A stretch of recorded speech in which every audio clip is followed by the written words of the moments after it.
자, 이번 이야기는 시청자 KH님께서 찾아와 주셨습니다. 오늘 해주실 이야기 어떤 이야기일지 같이 빠르게 확인해 보도록 할게요. 네, 여보세요? KH님. 네. 네, 오랜만에 뵙습니다. 네, 안녕하십니까. 오랜만에 뵙습니다. 네, 아이고, 이렇게 또 다시 와주셔서 감사해요. 네, 또 찾아주셔서 감사드립니다. 저도. 네. 자, 오늘 해주실 이야기는 어떤 이야기가 될까요? 오늘 드릴 얘기는 두 가지 정도로 좀 준비를 해봤습니다. 오호, 알겠습니다. 자, 네. 그러면 KH님의 이야기 바로 만나보도록 하겠습니다. 렛츠고! 길이십니다. KH예요.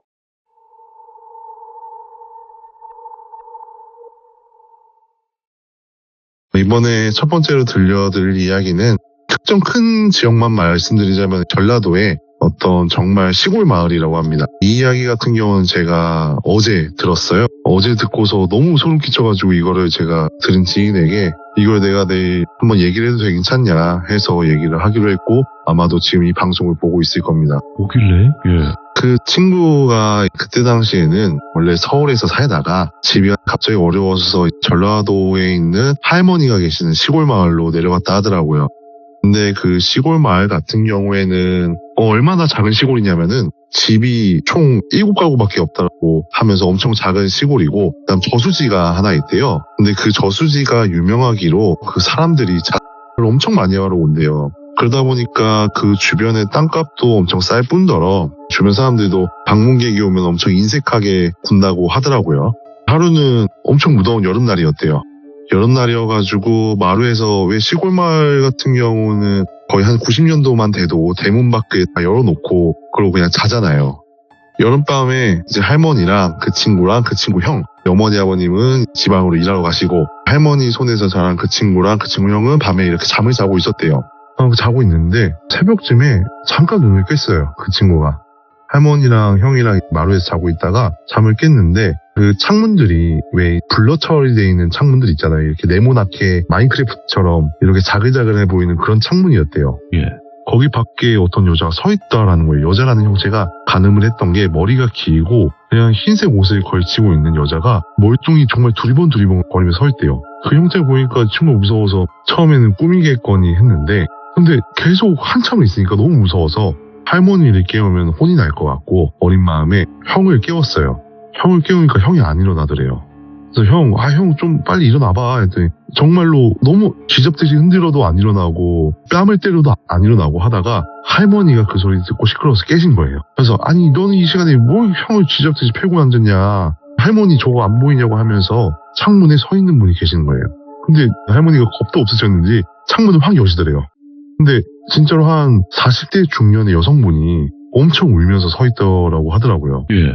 그래서 아니 젊은 처자가 왜 여기서 서 있냐 했더니 그 여자가 엉엉 울면서 남편 좀 구해달라 이렇게 얘기를 하대요. 아니 무슨 남편? 그러니까 자기가 지금 남편이랑 사랑을 하려고 저기 저수지를 왔는데 예. 나는 빠져나오고 남편은 지금 못 빠져나오고 있다. 어머. 근데 그 친구 집이 아까 7가구가 있다고 말씀했는데 제일 끝집이에요. 7가구 중에 가장 끝집에 있었던 거죠. 근데 그 저수지랑은 가장 거리가 있는 곳이죠. 그 친구도 어린 생각에도 왜 굳이 여기까지 왔지? 7가구나 거쳐서 거리가 꽤 될 텐데? 근데 할머니는 그걸 가만히 들으시더니 가자, 한번 가보자라고 하시더래요. 아니 할머니 무서워 가지마 이랬더니 할머니가 뭐에 홀린 듯이 가봐야겠다. 저 여자에 따라서 가봐야겠다 하는데 뭔가 느낌이 뭔가 남편이 잘했다 그러면은 굉장히 다급함도 있어야 되고 안절부절한 초조함도 있어야 하는데 그런 게 전혀 없다는 거죠. 그래서 할머니 가지마 했는데 결국에 나서더래요 할머니가. 그때까지도 너무 무서우니까 깨워도 형은 뭐에 홀린 듯이 안 일어나고 소리를 치려도 막 울음을 끌어도 형은 아무 반응이 없다가 한참 뒤에야 할머니가 돌아오시더래요. 울면서 할머니 어디 갔다 왔어? 할머니 무서워 죽는 줄 알았잖아. 그러니까 그 할머니가 오시더니 너도 봤지? 이러시는 거예요. 뭐? 그 여자 너도 본 거 맞지? 맞아 그 여자 계속 서 있었어 하니까 할머니가 막 뛰어가면서 이거 빨리 구급대에다 연락을 해야 되는 거 아니냐, 구급차 불러야 되는 거 아니냐 하여튼 여자가 아니래요. 그냥 가만히 가면 된대요. 그럼 저기 있을 거라고. 그래서 막 뛰쳐갔죠. 뛰쳐갔는데 정말로 저수지에 하나 떠 있는 거예요. 남성 시체가 하나 떠 있었고 할머니는 다급하게 아가씨 보고 여기 있으라 하고 옆집에 찾아가서 바로 전화를 했죠. 119랑 112랑 와가지고 아가씨 손을 잡고 막 오기만을 기다렸대요. 근데 아저씨가 같이 계속 있었다고 하더라고요. 그래서 구급대원이 와가지고 빨리 손짓하면서 오시라고 빨리 여기 있다고 해가지고 를 건졌는데 이미 사망한 후였죠. 그래서 경찰이 물어본 거예요. 할머니 이거 어떻게 하셨냐고, 어떻게 알고 신고를 하셨냐고. 아니 아까부터 나랑 일단 처자가 알려줬다고. 그 처자가 우리 집 와가지고 저기 도 있고 하니까 자기 남편인데 빨리 구해달라고. 근데 경찰관이 하는 말이 굉장히 어이없게 쳐다보더래요, 자기를. 그러니까 왜요? 그러니까 할머니 아까부터 혼자 계셨어요 이러는 거예요. 그래서 주변 둘러봤더니 정말 아무것도 없는 거예요. 그러고서는 집에 들어와가지고 자기가 헛것을 본 건가. 그래가지고 그 친구한테 물어봤는데 친구도 봤다 그러고 나서 정말 거짓말같이 할머니가 한숨을 푹 쉬자마자 형이 일어나더래요. 형이 일어나서 무슨 일이야 이러면서 하는데 이제 할머니는 화가 나신 거죠. 그렇게 난리법석이 떨었는데 다 큰 형이라는 놈은 자고 있으니. 그러고 나서 할머니가 경찰 조사를 어쨌든 신고자니까 받으셔야 됐어서 한번 갔다고 하시더라고요. 그리고 나서 밝혀진 건 뭐였냐면은 일단은 착한 거는 남성 혼자가 맞았어요. 근데 부인도 거기서 착각을 했었더라고요. 근데 5년 전에 했더라고요. 그래서 친구는 이제 과연 그 여자는 자기 남편의 시체라도 찾고 싶어서 그랬던 걸까라는 얘기를 하고 끝내더라고요. 와, 무섭거네 이거. 저 이거 듣고 진짜 무서웠어요. 예. 5년 전에? 5년 전에 와이프가 그 저수지에서 자살을 했고 남편도 거기 와서 자살을 했고, 근데 경찰 조사를 받아보니 그 남편은 그날 자살한 게 맞고 와이프는 5년 전에 그 저수지에서 자살한 거죠. 근데 그 저수지를 제가 밝히지는 못하겠는데 굉장히 유명한 저수지더라고요. 그래서 자기는 봤을 때 아마도 이거 여기서 한번 얘기 나왔을 것 같다. 하도 자살이 많은 곳이어가지고. 그래서 자기는 누군가 했을 것 같은 조바심은 있는데 한번 해보셔라. 그래서 이렇게 얘기를 하게 됐습니다. 이야, 그러면 이제 이게 첫 번째 이야기고 이제 두 번째 이야기는 뭘까요? 네, 두 번째 이야기는 부대 친구 이야기입니다. 제가 요즘에 돌빈이 100만 유튜버기도 하시고 제가 거기 한번 사연 채택돼가지고 나간다. 그래서 그럼 자기 얘기 좀 해달라 하면서 추가적으로 한 얘기인데, 그 친구가 그 부대에서는 굉장히 기이한 일이 많았었다고 하더라고요. 총 2가지 얘기를 해드리도록 할게요. 하나는 좀 현실적인 이야기인데 굉장히 가슴 아프면서도 조금 소름이 돋는 이야기예요. 거기서 관심병사가 자살한 사건이 있었어요. 군대는 다 묵인하는 그런 문화가 좀 있잖아요. 언론에 나타나지도 않고. 근데 이제 좀 전설 같은 전설이 있었대요. 새벽이면은 항상 전화가 온다. 몇 날 며칠이면은 새벽에 전화가 온다. 그러면은 그 친구가 이제 짬이 차가지고 당직병을 하게 된 거죠. 당직병을 하고 있는데 정말 새벽 2시쯤에 전화가 오더래요. 그래서 전화를 받으면 제가 좀 가명을 써서 전화, 안녕하세요, 저 똘비 엄마인데요. 똘비 잘 있나요? 이러면서 물어보더래요. 이 시간에 새벽에 전화를 하는 부모님이 아무리 요즘 각성 부모님이라도 해도 그건 좀 아니잖아요. 그래서 전화를 잠깐 돌리고 잠시만 기다려주시고 하고서 당직사관한테 보고를 했대요. 당직사관님이 누구라고? 그러니까 똘비 어머님이시라는데요. 그러니까 또야 이러는 거예요. 그래서 뭡니까 해서 그냥 전화를 끊으면 된대요. 그래서 아니 그래도 어머님이랑 아니야 끊어. 그래서 끊었더니 하는 말이 작년에 죽었던 그 고문관 병사의 어머님이다.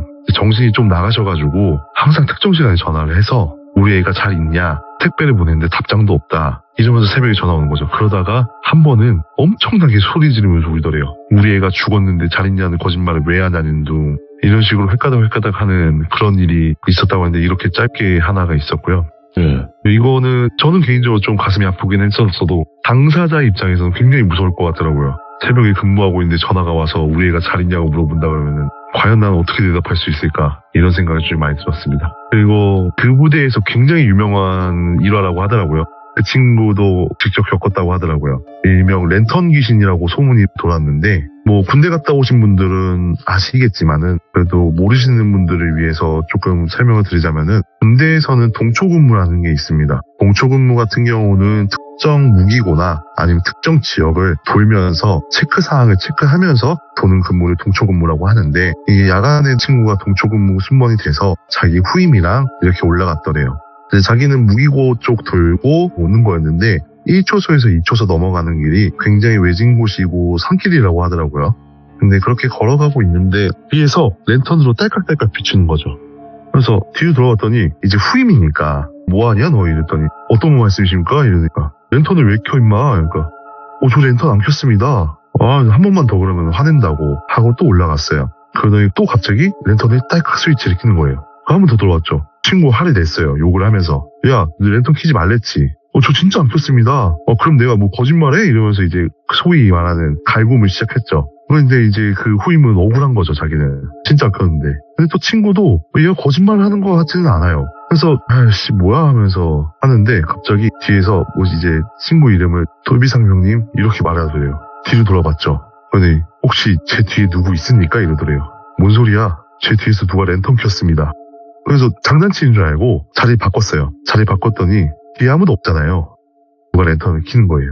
그래서 둘 다 정말 소리도 없이 야 지금부터 아무 말 하지 말고 가 이러고 정말 빠른 속도로 내려왔대요.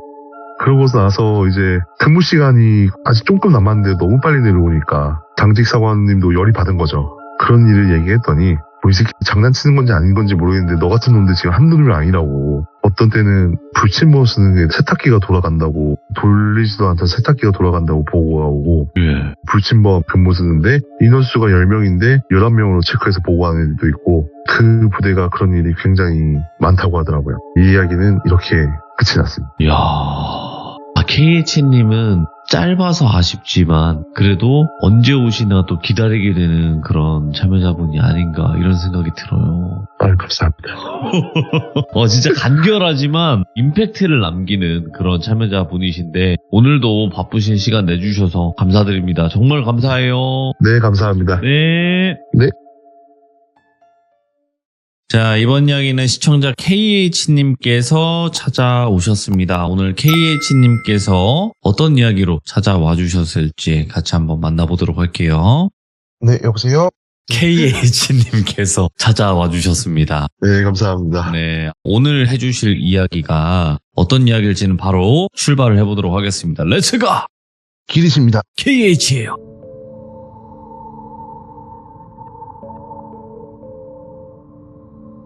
엄청 뜨거웠던 여름이었고 8월 중순쯤에 지역도 기억나고 위치도 기억나고 굉장히 명확하게 기억나고 또 더 신기했던 거는 그게 보면 대낮이었다는 겁니다. 이게 아직까지도 생각하면 소름 돋는데 여름 맞이해서 여자친구 뭔가 같이 계곡을 놀러 가고 싶다 해서 충주였나 제천 쪽에 있는 어떤 계곡을 놀러 갔습니다. 굉장히 사람이 많더라고요. 계곡 같은 경우는 캠핑장도 따로 옆에 비치가 되어 있고 이야, 예. 더군다나 캠크닉이라고 하죠. 캠핑 장비를 들고 피크닉처럼 하는. 저희는 그쪽으로 방문을 했는데 오픈런을 해야 된다고 그래가지고 제가 또 새벽같이 일어나가지고 준비해서 주말에 또 같이 갔죠. 정말 열심히 달려가지고 갔는데 왠지 모르겠지만 8시 반 정도에 도착했는데도 예. 그때 아마 좀 준성수기 느낌이었어서 사람이 엄청 많았어요. 그래도 운 좋게 딱 주차자리 한 곳이 있어가지고 운 좋게 딱 거기다가 됐죠. 네. 근데 제가 주말에 좀 습관이 있습니다. 주말에는 좀 보상을 받아야 된다는 생각에 늦잠을 많이 자는 편이에요. 일반적으로 전날 금요일 밤에는 한 11시에 자서 다음날 12시쯤에 일어나고 그래야지 다음 주를 활용할 수 있는 건데 그날따라 새벽에 일어나다 보니까 몇 시간 못 잤단 말이에요. 그래서 계곡에 도착해가지고 일단 내가 너무 피곤하다, 운전도 너무 장시간 한 것 같고 그래서 자고 싶다 해서 여자친구가 오빠 자라 해가지고 잤습니다. 근데 물에 들어갔다 오지도 않았는데 굉장히 좀 오한이 왔어요. 근데 아무래도 좀 피곤한 탓이겠지 했는데 그래도 1시간 정도를 약간 쪽잠을 자고 일어났는데 여자친구가 갑자기 오빠 저기 계곡 엄청 깊은 데 찾았다. 거기 한번 가보자. 그때 다른 곳에 사람이 엄청 많았거든요. 그래서 한 계곡 밑으로 내려가서 한 3분 정도 걸어서 가보니까 사람도 한 가족 정도, 가족 구성원이 딱 아버지, 어머니, 딸 2명 이렇게 있고 저희밖에 없는 거예요. 그래서 여기 너무 핫플레이스다 하고 잘 놀고 있는데 정말 낌새도 못 차렸는데 어떤 꼬마애가 물총으로 갖고 놀고 있더라고요. 근데 물총이 어떤 물총이었냐면은 예전에 일본에서는 굉장히 자주 봤었는데 대나무 물총이라고 해가지고 통나무에다가 나무 길쭉한 막대 꽂아가지고 물을 뿜어내는 듯한 대나무가 있어요. 예? 이런 대나무 물총을 갖고 놀고 있더라고요. 저 어릴 때도 없었던 건데 그런 걸 갖고 되게 신기하잖아요. 그래서 어떻게 저런 거 갖고 있지? 저런 거는 옛날에 일본에서나 있었던 물총인데 이러면서 제가 호응을 해줬어요. 그 위치가 어떠냐면 저 물속에 있다가 잠깐 너무 차가워서 햇볕 좀 쐬야겠다고 큰 바위에 올라갔는데 제 그 뒤에 있었습니다. 예. 그 남자가 물총을 갖고 있길래 와 너 진짜 멋있는 물총을 갖고 있다 이러니까 엄청 좋아하더라고요. 아저씨 이거 볼래요? 이거 엄청 잘 나가요 하면서 자랑도 잘하고 도침성도 굉장히 좋았어요. 어린애가 되게 부침도 좋고 애도 착하다 이렇게 낯선 사람한테 말도 잘 걸고 예. 그래서 친해졌죠. 저는 워낙에 애를 좋아하는 성격이라서 애랑 되게 재밌게 놀다가 근데 너 아버지랑 엄마는 이러니까 말을 돌리는 거예요. 뭐 예를 들어서 너 엄마 아빠는 어디 갔어? 하니까 아저씨 저기 물고기들 엄청 많아요 이러는 거예요. 아, 좀 회피하는구나. 물고기 어디 하면서 저도 또 쫓아가지고 또 찾아봤죠. 그래서 너 이름이 뭐니? 이렇게 물어봤더니 아저씨 근데 여기 물 너무 깊지 않아요? 이런 식으로 또 말을 계속 돌리는 거예요. 그래서 왜 이럴까 뭐 말하고 싶지 않은가 보다라고 생각을 하고 있었어요. 여자친구도 굉장히 귀엽다 생각하고 보고 있는데 아까 제가 처음에 말씀드린 것 중에 가족 한 단위가 있었다고 말씀드렸잖아요. 제가 그 가족의 자녀인 줄 알고 그 가족을 쳐다봤는데 저를 굉장히 이상한 듯이 보고 있더라고요. 뭐랄까 왜 저러지? 이런 듯한 느낌으로 보는 느낌이 들더라고요. 왜 저렇게 쳐다보지? 이러고 해서 한참 놀다가 얘가 그런 걸 물어봤는데 계속 대답을 회피하는 거예요. 예. 걱정스럽게 얘를 두고 갈 수도 없고 이 생각이 드는 거죠. 그러다가 여자친구가 집에 가야 된다고 우리 밥 먹고 집에 가야지 오빠 이러길래 가자 했는데 이 친구가 갑자기 제 다리를 딱 이렇게 끌어안는 거예요. 끌어안는 게 손과 끌어안는 게 아니고 손이랑 발을 같이 끌어안는 나무에 코알라가 매달리듯이 그렇게 제 다리를 붙들어 매고 있더라고요. 그래서 아저씨 가지 마요 이러는 거예요. 아니야 아저씨 이제 가고 다음에 또 기회 되면 보자 그러니까 가지 마요 계속 이러더라고요. 근데 제가 거기서 쎄해가지고 어떻게든 뿌리치고 나와야 했어요. 아무리 애기라지만 애가 제가 볼 때는 나이가 많아도 8살이고 어려서 6살인데 성인 남성이 아무리 붙들려 매어 있다고 해도 움직이는 게 힘들진 않잖아요. 조금의 버거움만 있을 뿐이지. 근데 다리가 굉장히 무겁더라고요. 그 친구가 굉장히 말랐어요 또. 그래서 굉장히 무거워가지고 아유 안 돼 아저씨 가야 돼 무거워 이러면서 가는데 이것 말고 또 느껴진 게 뭐냐면 아무리 사람이 차가운 물에서 놀고 있다고 한들 살이 닿아있으면 따뜻함이라는 게 몸의 체온을 갖고 있는 게 기본적으로 있다 보니까 맨살과 맨살이 부딪히면 이 따뜻함이란 온기가 있잖아요. 그게 아예 없더라고요. 제가 그거를 뿌리치고 약간 그래도 마음은 열려서 아기인지라 뿌리친다는 게 말이 뿌리쳤다는 거지 굉장히 살짝 밀어내면서 나왔어요. 근데 애도 마지못해 떨어지면서 물속에서는 안 나오더라고요 또. 아주 잘 가요 다음에 봐요 이러면서 왔어요. 여자친구랑 얘기를 하면서 계속 그 여자친구한테 쟤는 왜 엄마 아빠도 얘기 안 하고 이름도 얘기를 안 할까 이러면서 왜 저 가족들은 나 이상하게 쳐다보고 있지? 하는데 여자친구는 자기도 느꼈다라는 거예요. 자기도 뭔가 저 아이가 우리 눈에만 보이는 게 아닌가? 이런 생각이 들더래요. 아까 말씀드렸다시피 3분 정도 올라가면 된다고 했잖아요. 근데 그게 저희가 잡은 자리에서 그 위치가 제대로 보여요. 저희가 놀던 지역에 가드라인 쳐 있어가지고 넘어가면 안 되는 영역으로 돼 있어요. 더 이상 깊어지니까. 올라와서 애는 잘 있나 해서 봤는데 없더라고요. 아까 심지어 그 가족 단위도 잘 안 보이더라고요. 그래서 이게 우리가 헛것을 본 건지 아니면은 이게 정말로 그 사이에 순식간에 사라진 건지 이런 생각이 들었어요. 근데 올라와서 가만 생각을 해보니까 그 가족 단위가 어떤 대화를 하는 것도 들어본 적이 없어요 제가. 그 다음에 제일 미심쩍었던 건 그거죠. 아무리 아이고 아무리 찬물에서 오래 놀았다 치더라도 그 온기 같은 경우는 다리에서 느껴질 텐데 차가움이란 것도 안 느껴지고 따뜻함이란 것도 아예 안 느껴졌거든요. 그러고서는 굉장히 미심쩍었죠. 근데 더 신기했던 건 뭐냐면은 햇볕 쨍쨍했거든요. 다 놀고서 그때 햇볕이 쨍쨍하다가 비가 엄청 내릴 때였어요. 정말 농담 아니고 저희가 차에 타서 출발해서 주차장에 나오는 순간 폭우가 떨어졌거든요. 정말 앞이 안 보일 정도로 폭우가 떨어져가지고 저희가 도중에 산을 못 내려가고 멈췄어요. 비가 그치기를. 그러고서는 한 20분 정도를 그렇게 멈춰있다가 다른 차들도 다 못 나가고 그 계곡가는 금방 부풀어 오르더라고요. 계곡 부풀어 오르는 거 실제로 보신 적 있나요? 순식간에? 그거 진짜 또 깜짝 장난 아니던데? 정말 금세 부풀어 오르더라고요. 그래서 뭔가 느낌이 와 우리 이거 좀만 늦었으면 큰일 났다. 정말 자칫하면 거기서 못 나왔다 이 생각이 들더라고요. 그러고서는 집에 왔죠. 뭐 미심쩍은 거는 다 제껴두고 집에 가야 되긴 하니까 열심히 서울로 돌아와서 집에 왔습니다. 집에 돌아와서 또 제가 이런 기이한 경험을 하다 보니까 어머니한테 얘기를 했어요. 어머니한테 요번에 뭐 그런 일이 있었다. 아이가 나를 잡고서 놓아주지도 않았고 이름도 얘기하지도 않았고 제가 의상차기를 얘기 안 해줬는데 아이의 의상차기가 어땠냐면은 그 하얀색 난닝구 아시나요? 그 하얀색 난닝구에다가 꽃반바지를 입고 있었어요. 근데 시대 배경상 생각을 해보면은 요즘 애들 어머니들이 뭐 래시가드 입히고 뭐 살 탈까 봐서 긴 거 입히고 이러잖아요. 근데 그런 것도 아니고 그냥 란닝구에다가 꽃 모양의 반바지 이렇게만 입고 있으니까 또 게다가 그 대나무 물총도 저는 너무 어이가 없었던 거죠. 오래된 친구구만. 네. 그래서 어머니한테 그런 얘기를 했어요. 근데 그때 제가 든 생각이 뭐냐면 저한테 말씀하시길 귀신은 말을 안 한다 그랬어요. 예. 근데 뭔가 해코지하려거나 그런 귀신은 말을 한다고. 그 생각이 들면서 제가 어머니한테 얘기했어요. 이런 일인데 걔가 말을 하더라. 근데 어머니가 아마도 모든 어머니들이 자식이 생각하기에 매년 초마다 사주 같은 걸 보시지 않을까 싶은데 저희 어머니가 사주를 보러 특별히 갔대요. 근데 올해는 유독 물을 조심하라고, 그러니까 뭐 개울가, 바다, 강가 이런 데도 가지 말고 물을 웬만하면 피해 다녀라라고 얘기를 하더라고요. 예. 너 그거 물귀신이라고. 너 그때 못 나왔으면은 너 그날 떠내려 죽었다고. 저도 그게 생각하는데 갑자기 소름이 쫙 돋더라고요. 그날 제가 약간 어머니 탓을 했죠. 아니 그걸 이제 얘기해주면 어떡하냐고. 애초에 얘기를 해줬어야지. 그 다음부터 제가 물놀이를 안 가고 있습니다. 아니 근데 너무 신기한 경험이기도 하다.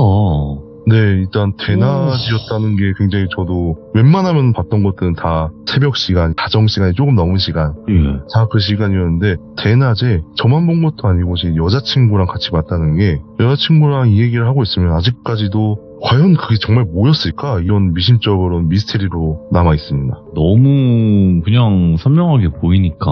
네, 정말 그러니까. 그냥 사람이었어요, 그냥. 네, 그러니까 의심할 수조차도 없었던 거죠. 너무 기이한 거죠. 저건 분명히 사람인데 예. 모든 상황들이 말이 안 되니 저건 정말 사람이었을까? 귀신이었을까? 물귀신이었을까? 이야. 근데 아까 말씀해주신 그 행색을 보니까 죽은 지 오래된 것 같아요. 예, 올해 거기 왜 묶여 있는지, 물귀신이기 때문에 묶여 있을 수밖에 없을 수도 있겠지만, 근데 그런 순진무구한 아이의 형상을 믿을 수가 있을까? 특히나 아마도 사람을 해야 하는 물귀신이라면 둔갑하는 거야 어렵지 않을 것 같다라는 생각이 들거든요. 정말 제가 아까도 말씀드렸죠. 아이가 부침성도 너무 좋았고 너무 착했어요. 네. 정말 너무 착해서 요즘에 이런 애들이, 아무리 애들은 다 이쁘죠. 다 이쁜데 낯가리고 어머니들이 좀 유별나게 키우다 보니까 이런 좀 방어적인 기세가 있잖아요. 근데 정말 요즘 아이 같지 않고 너무 사교성도 좋고 씩씩하기도 하고 했었던지라 거기에 거의 홀라당 넘어가듯이 넘어간 것 같아요. 홀리는 거는 순식간에 홀리는 거니까 사실상. 여자친구도 그 네. 얘기를 하더라고요. 오빠가 애를 좋아하는 건 아는데 약간 좀 못 벗어나듯이 노는 것 같아서 자기는 좀 걱정을 했대요. 그게 무서운 점이지, 그게. 이게 정말 무섭더라고요. 그렇죠. 여자친구분이 잘 보신 거네, 그 부분은. 근데 여자친구한테 진짜 한 번도 안 가더라고요. 그것도 이상하다, 확실히. KH님이 잘 홀릴 타입이니까.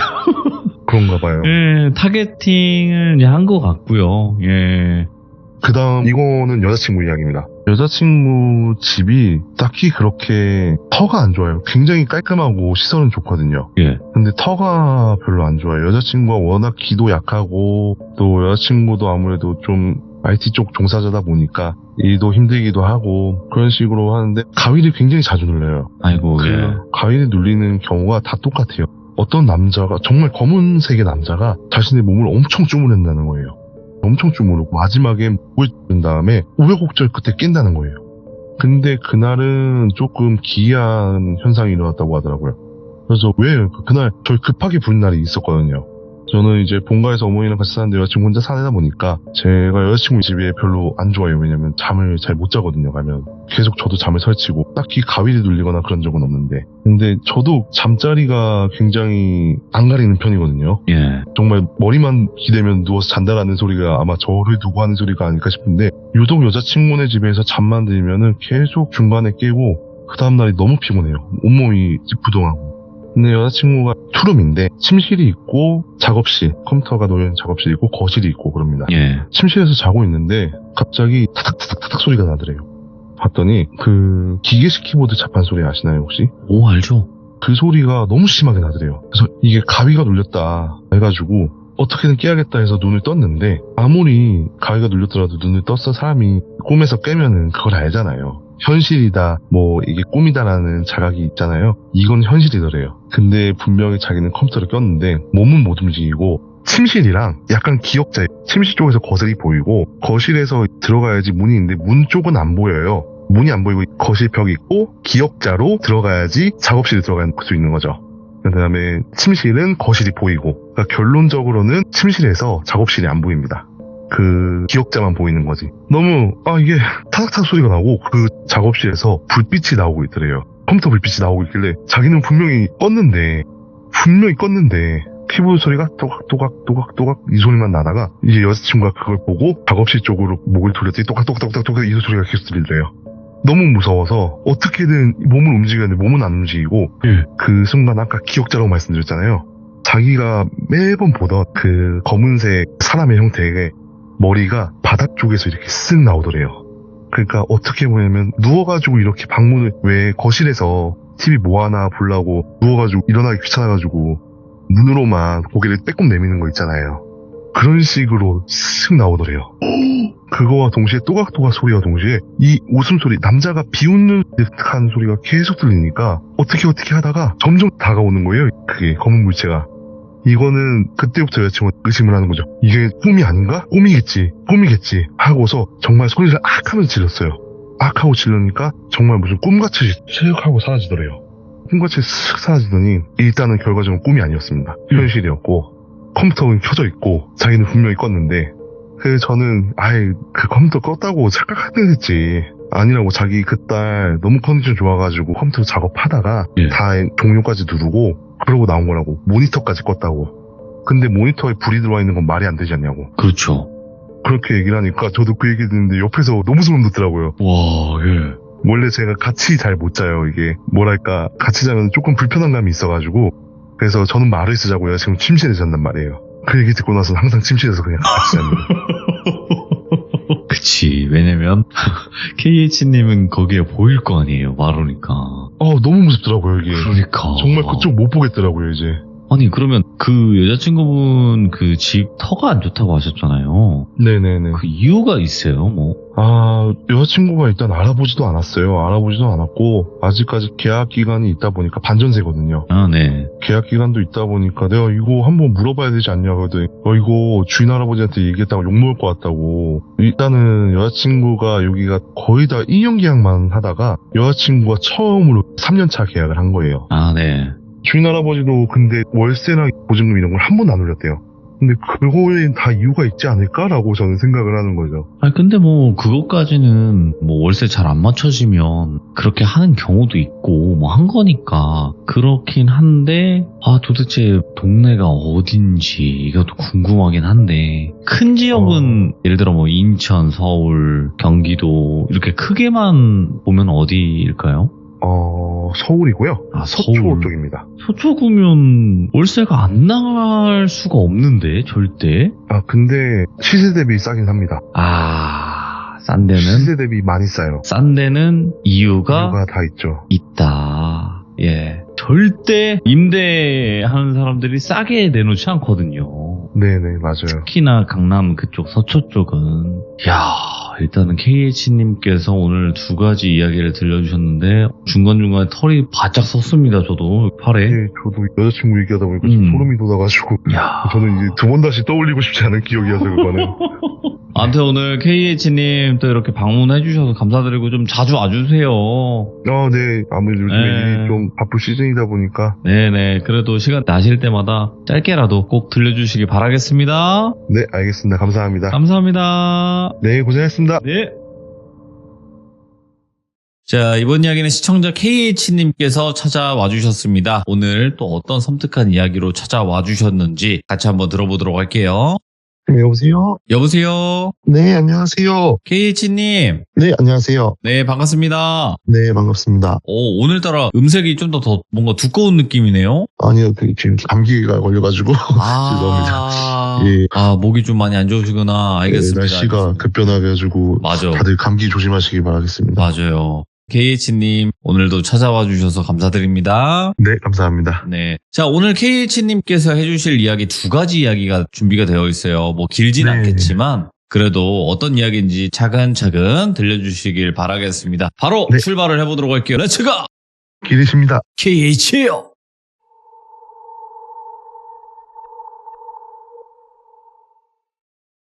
이 이야기는 제가 중학교 2학년 시점에 작은 누나랑 큰 누나랑 함께 겪었던 일입니다. 네. 그때 작은 누나가 제주도에서 대학교를 다녔어요. 근데 작은 누나 저랑 큰 누나랑 나이 차이가 꽤 나다 보니까 저한테는 큰 누나죠, 엄청. 그래서 항상 어려웠던 누나인데 어머니가 하루는 큰 누나랑 같이 제주도를 갔다 와라, 작은 누나를 보러. 그래서 너무 가기 싫죠. 중학교 2학년 때면 사춘기 때이고 내 시간이 중요한데 거기 살아가서 뭐하나 이 생각도 들고 그래도 되게 무거운 발걸음을 옮겼습니다. 제주도 가면서도 정말 너무 싫었어요. 그때 생각하면은 지금이라면 엄청 잘 다닐 수 있겠죠. 근데 중학교 2학년 사내 아이가 어디 거기 가서 재밌게 놀만한 게 있겠어요. 예. 그래도 간 김에 가족이라고 누나들이랑 밥도 먹고 이것저것 놀기도 하고 하다가 작은 누나가 집에 가자. 작은 누나가 그때 제주도에서 차를 몰고 다녔거든요. 집에 가서 자자 해가지고 12시가 넘었어요. 그때 시간이 깜깜하고. 그래서 저는 뒷좌석에 타고 큰 누나랑 작은 누나랑 앞좌석에 타고 이렇게 가다가 근데 작은 누나가 갑자기 혹시 이런 얘기 들어보셨나요? 이제 갑자기 저기 길이 있을 것 같은데 라고 하면 귀신이 부른다라는 혹시 이런 이야기를 들어보신 적 있을지 모르겠는데 아니 그 원래 가던 길도 아니고 네네 가던 길도 아니고 저희 작은 누나가 절로 가면 길 나올 것 같은데 하면서 우측으로 꺾는 거예요. 근데 도로가 가면 갈수록 비포장 도로가 되더라고요. 그래서 뭐 누나가 잘하니까 뭐 알아서 잘 가겠지 하고 저 그냥 넘겼습니다. 그러더니 갑자기 산길로 좀 안내를 하더라고요. 비포장 도로에서 산길로 좀 안내를 하는데 이제 첫 번째가 뭐였냐면은 버스 정류장이 하나 있었어요. 근데 버스 정류장에 불이 다 꺼져 있더라고요. 근데 거기 할머니랑 할아버지 두 분이 정말 곱게 앉아 계셨어요. 정자세로 곱게 앉아 계셔가지고 저랑 누나는 뭐 별로 개의치 않았어요. 그냥 어르신들이 밤잠이 없으셔가지고 그런가 보다라고 생각을 하고 있었죠. 그러면서 길을 점점 다시 올라가는데 이제는 저 앞에서 버스 한 대가 엄청 큰 게 내려오더라고요. 그 버스가 아직도 기억이 나는데 정말 크롬 색깔의 은색 버스였어요. 검은색으로 썬팅이 돼 있고 하이빔을 켜놓고 들어오는지라 그 안에 사람이 타 있는지 안 타 있는지도 모르겠고 옆에 지나가는 걸 봤는데 검은색 썬팅으로 돼 있고 정말 은색으로만 돼 있는 버스더라고요. 그래서 그러면은 저 할아버지 할머님들이 이 버스를 기다리셨나 보구나. 그럼 여기로 가면 길이 나오겠다 했죠. 올라가면서도 계속 직진을 하는 거예요. 어디로 빠져나가는 길도 없고. 그래서 여기를 타면은 바로 고개 넘어가지고 집이 나오겠다라고 저도 생각을 하고 있었어요. 근데 길이 폭이 점점 좁아지더라고요. 점점 좁아지더니 참고로 저희 누나 차가 그때 당시 경차였습니다. 모닝이었는데 길이 점점 좁아가지고 나중에 막 길이 막히더라고요. 그래서 저희 누나랑 처음엔 뭐야 길 안 나오잖아 이렇게 당황을 했어요. 그래서 겨우 돌려가지고 몇 번을 왔다 갔다 앞뒤로 왔다 갔다 해가지고 돌아서 나왔어요. 그러면서 내려오면서 갑자기 큰 누나가 근데 그 버스는 어디서 나온 거지? 이 얘기를 하는 거예요. 저도 그때 아무런 생각도 안 하고 그냥 길이 막혔다라는 당황스러움에 그 버스가 어디서 나왔는지 잘 모르겠더라고요. 왜냐면은 아까도 말씀드렸다시피 올라가면서 길이 다 일방형이었고 옆으로 새 나가는 길도 없었어요. 그리고 점점 좁아지다가 길이 사라졌다라는 게 과연 저 버스가 어디서 나왔냐라고 하다가 작은 누나 갑자기 조용히 있다가 저거 영버스 아닐까? 이러는 거예요. 무슨 버스? 그러니까 왜 영버스? 죽은 사람 태우러 간다는 영버스 있잖아 이러는 거예요. 저승버스. 저승버스가 아닐까라고 얘기를 하더라고요. 그래. 왜냐면 작은 누나는 거긴 번호판도 못 받고 사실상 제주도에서 누나가 그때 2년 정도 있었지만은 2년 살면서 저런 버스를 한 번도 본 적이 없다고 하더라고요. 그리고 의심이 가장 큰 거는 그 시간에 버스 정류장인데 불이 다 꺼져 있는 곳에서 할머니 할아버지가 다섯 곳이 앉아 계셨던 게 굉장히 의심쩍어서 아직까지도 누나랑 이 얘기를 하면은 굉장히 미스테리라고 그게 과연 뭐였을까라고 의문점만 남기고 있는 그런 얘기입니다. 야, 이게 무서운 이야기나 어떤 목격담을 봤을 때 저승 열차든 저승 버스든 이런 걸 좀 많이 목격하시는 경우가 있잖아요. 네, 저는 사실 이 얘기를 하면서 굉장히 너무 근데 사람들이 이걸 믿을까라고 의심을 하거든요. 네. 근데 아직까지 그 버스 형체를 저보고 그림을 그리려보려면 정말 똑똑히 그려볼 수 있거든요. 예.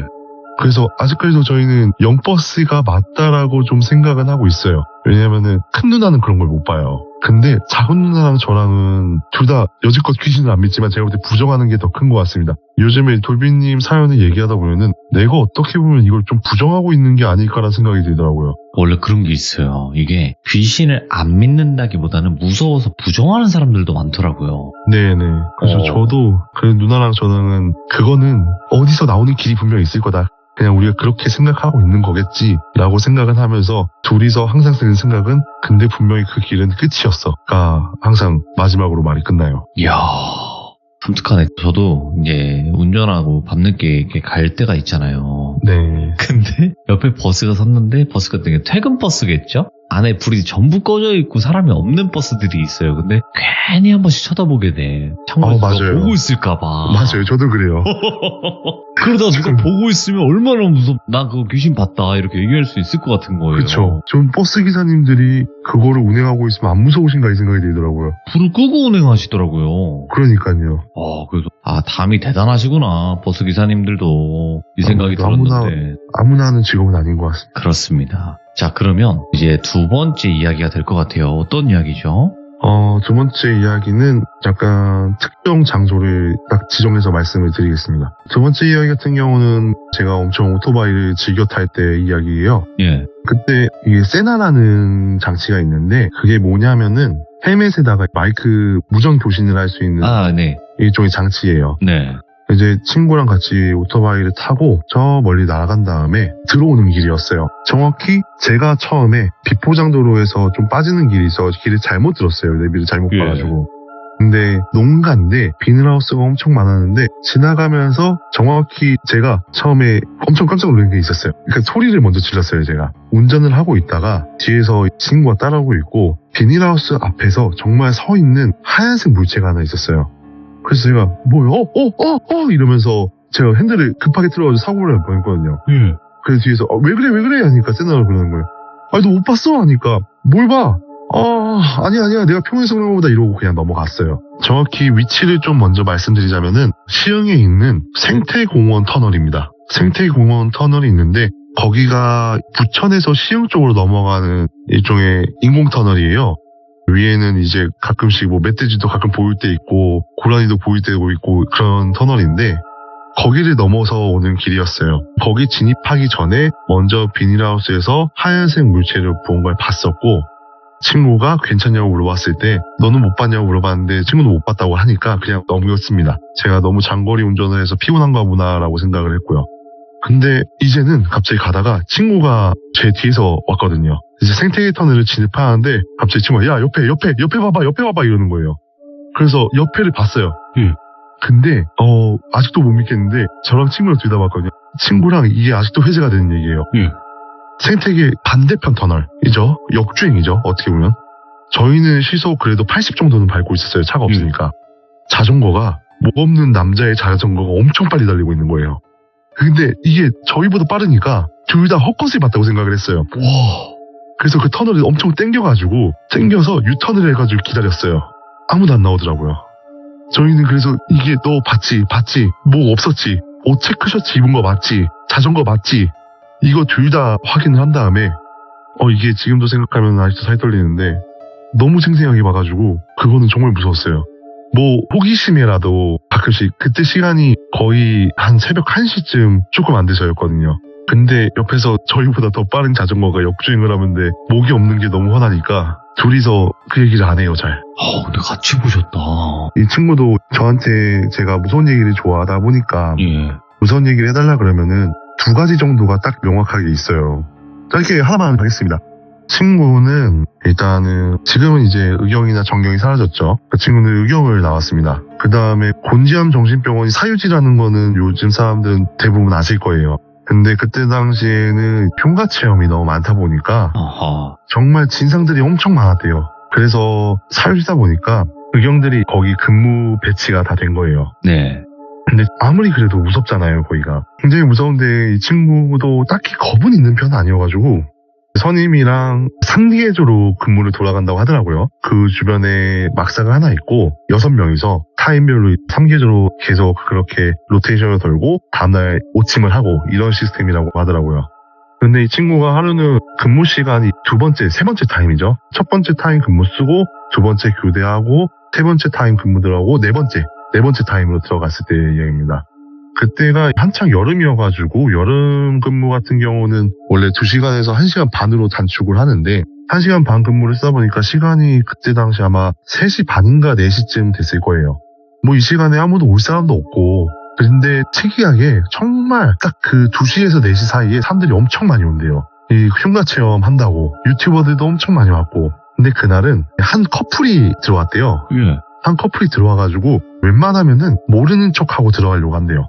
그럴 수 그러니까 있어요. 몰래 들어가려고 하죠. 근데 그 커플이 4시에 와가지고 당당하게 자기가 여자친구 때문에 잠깐 들어가야 될 것 같다라고 얘기했는데 예. 너무 당당하게 예. 아니 들어가시면 어떡하냐 안 된다 여기 사유지라 가지고 그래가지고 선임한테 보고를 했어요. 이거 어떡합니까 민간인 이렇게 2명 들어온다는데 그러니까 선임이 또 대답이 없어요. 예를 들어서 그때는 수경이죠. 돌비 수경님 이랬는데 연락이 없는 거예요. 아니 뭐 어떡하냐 하는데 여자애가 갑자기 엄청 울기 시작하더래요. 네. 커플 중에. 그래서 여자친구가 저기에 정말 소중한 무언가를 두고 와서 그러면은 자기는 여기 있을 테니까 여자친구만 들여다보내달라 이렇게 얘기를 하더래요. 네. 근데 그것도 말이 안 되잖아요 사실. 사유지 들어오는 건 둘째 치고 어떤 미친놈이 여자친구를 혼자 들여다보내달라 하겠어요. 그러니까 또 무서운 곳인데 거기가. 근데 친구가 안 된다니까요 하더니 어쩔 수 없죠 하더니 돌아가더래요. 근데 멀어지면서 실루엣을 보는데 둘 다 맨발이라는 거예요. 둘 다 신이나 이런 걸 신지 않고 맨발로 가더니 정말 시야에서 자연스럽게 사라지더래요. 그러고 나서 수경한테 연락을 했죠. 무서우니까. 돌비 수경이 근데 또 다시 무전이 되는 거예요. 근데 왜? 그러니까 아니 왜 연락 안 받으십니까? 했더니 연락이 왔어야지 받지. 그러니까 아니 아까 커플 2명이 왔었는데 자기 뭐 여기 중요한 거 있다고 들어보내달라고 했었습니다. 그러니까 아니 뭔 소리야 말도 안 되는 소리 하지 마. 그러니까 아닌데 진짜입니다. 그러니까 아이씨 하고서 근무 끝나고 나서 수경님한테 상세하게 얘기를 했대요. 예. 다들 그런 경험은 없었다라고 하더라고요. 그런 경험은 다 처음이었는데 소문으로는 여기서 입주민들이나 아니면 동네 주민분들이 엄청 신고 전화가 많이 들어왔대요. 그치. 신고 전화가 많이 들어왔는데 그 중에 커플들에 대한 신고가 한 2-3건은 들어왔었다는 거예요. 예. 인상착의를 물어봤을 때 둘 다 신발을 신고 있지 않음이 있었어요. 그래서 그걸 소소문 해봤는데 뭐 발견되는 게 없죠. 어떤 얘기도 없었고 그러고 나서 전역을 했다고 합니다. 와, 아니 잠깐만. 아시는 분들은 아시겠지만 거기가 산이에요. 네 맞아요 산이에요. 그리고 길이 좋은 편이 아니에요 거기가. 저는 사실 무서워서 거기 근처를 가보지도 않았지만은 지금이야 뭐 추억의 장소죠. 왜냐면 사라졌으니까. 네. 그치만 거기를 맨발로 갔다는 것 자체도 일반적이지도 않고 무조건 귀신 느낌이지 이건. 친구가 얘기하면서 자기는 아직도 이거를 그냥 귀신이라고 믿는 게 편할 거라는 생각이 들더래요. 사람이면 더 무서울 것 같다고. 그러니까. 아니 이 친구분 이야기 짧지만 무섭네. 그러면 이것까지만 하고 딱 이것도 굉장히 짧은데 일단은 그 친구가 근무했었던 지역은 수원입니다. 수원에 있는 경찰청에서 근무를 했었고 그때 신막사가 들어올 때 와가지고 신막사보다 신축 건물이죠. 그 친구들한테는 신축 건물이 들어오면서 폐건물 사용하지 않고 창고 개념으로만 사용하는. 근데 관리를 원래 거기 빨리 허물고 다른 걸 올렸어야 됐는데 허무는 게 조금 늦어져가지고 결국에는 그냥 방치가 계속 돼 있었대요. 천장은 구멍 뚫려 있어가지고 안에 들어가면 비 오는 날은 다 물 차 있고 이렇게 돼 있었다고 하더라고요. 배수관 공사도 안 해가지고 물 새가지고 지하는 물이 잠겨있고 1층은 다 습해 있고 그렇게 아예 사람이 접근할 수가 없는 형태래요. 대문이랑 문은 다 이제 혹시라도 위험의 방지를 위해 가지고 쇠사슬로 다 잠겨져 있고 그러다가 그 친구가 말년쯤 돼가지고 당직 근무를 쓰고 있었대요. 당직 근무를 쓰다가 너무 피곤해가지고 그때도 새벽 2, 3시라고 얘기를 하더라고요. 담배 한 대 피워야겠다 해가지고 나와서 담배를 피는데 달빛이 엄청 밝았었대요. 그때 당시에. 왜 달빛에 비치면 사람 실루엣이라든가 어떤 형체의 능선이라고 하죠. 그런 능선 같은 게 보이잖아요. 근데 3층에서 후레쉬로 누군가 이렇게 왔다 갔다 하는 게 보이더래요. 그래서 뭐야 지금 누가 저기 사람 들어가 있어? 이러면서 그 후레쉬로 3층에 비쳤는데 그 후레쉬 비친 곳이 쓱 사라지는 거죠. 또 내가 피곤해가지고 헛것봤나 보다 하고 있는데 정확히 3층에서 후레쉬 끄고 담배 피고 들어가려고 하는데 혹시라도 해가지고 다시 뒤 돌아가가지고 그 3층에 있는 창문을 보니까 정확히 사람이 거기 서 있더래요. 사람 형체가 그대로 서 있더래요. 뭐야 저거 뭐야 하고서 들어왔죠. 들어와서 이게 자기는 저게 그냥 기물들이 서 있어가지고 그냥 사람처럼 보이나 보다 라고 생각을 했대요. 그리고 다음날 일어나가지고 다음날 아침 조회하고서 그쪽을 다시 봤는데 그 자기가 본 곳에는 기물이 아예 없었다고 하더라고요. 그러면은 과연 그 수원경찰청의 3층에 있던 사람 그림자는 무엇이었을까? 그러네. 그 친구가 이야기해 준 거는 딱 오늘은 여기까지입니다. 야, 알겠습니다. 다시 한번 감사드리고요. 앞으로도 여러 가지 가지고 와주시면 감사할 것 같습니다. 고맙습니다. 네, 알겠습니다. 고생하셨습니다. 네. KH님이 이야기가 긴 편은 아니에요, 항상. 근데 짧은데 이렇게 소름을 줄 수 있는 거는 KH님께서 말씀을 그만큼 잘하신 거예요. 표현을 굉장히 잘하신 거예요. 그래서 여러분들 짧아서 좀 고민이신 분들도 계시겠지만 이야기를 어떻게 하냐에 따라서 소름을 줄 수 있다, 없다도 나뉘니까 편안하게 이야기해 주시면 좋을 것 같습니다. 감사합니다.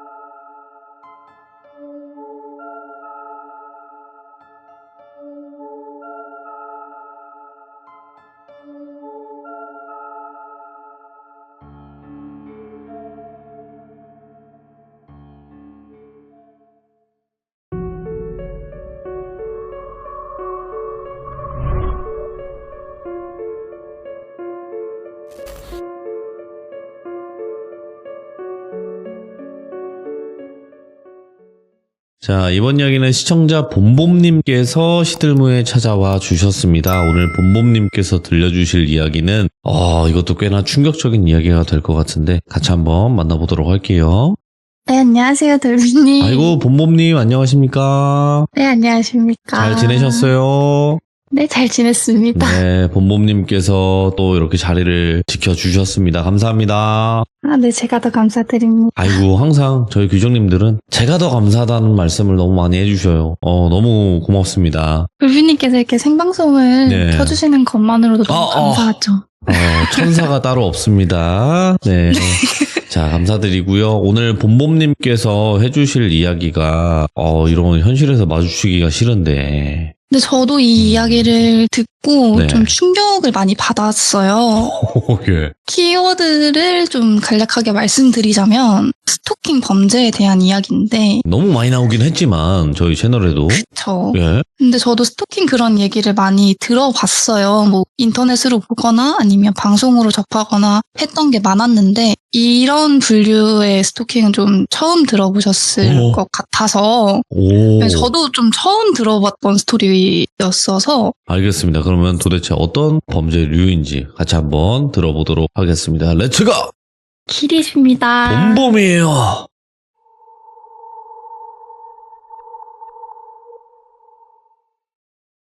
이 이야기는 제가 얼마 전에 들었던 얘기인데 스토킹 피해자가 남자분이세요. 친한 오빠가 스토킹 피해를 입으셨는데 이 친한 오빠가 대학교 초창기 시절 대학교 1, 2학년 그때쯤에 당했던 피해라고 해요. 지금은 한 30살 가까이 된 오빠라서 거의 이 이야기는 8, 9년 전으로 올라가겠죠. 처음에 이 오빠가 같이 알바를 하면서 친해지게 됐던 그런 여자인 동생이 있었대요. 근데 그 친구가 카페에서 같이 일을 했는데 그 여자애는 19살 그리고 제 친한 오빠는 20살 때부터 같이 일을 했다고 해요. 네. 그래서 성격도 괜찮고 되게 공부도 열심히 하는 친구구나 생각을 했고 서로 연락처는 있었지만 뭐 따로 밥을 먹거나 어디 데이트를 하거나 이런 거는 전혀 없었다고 하더라고요.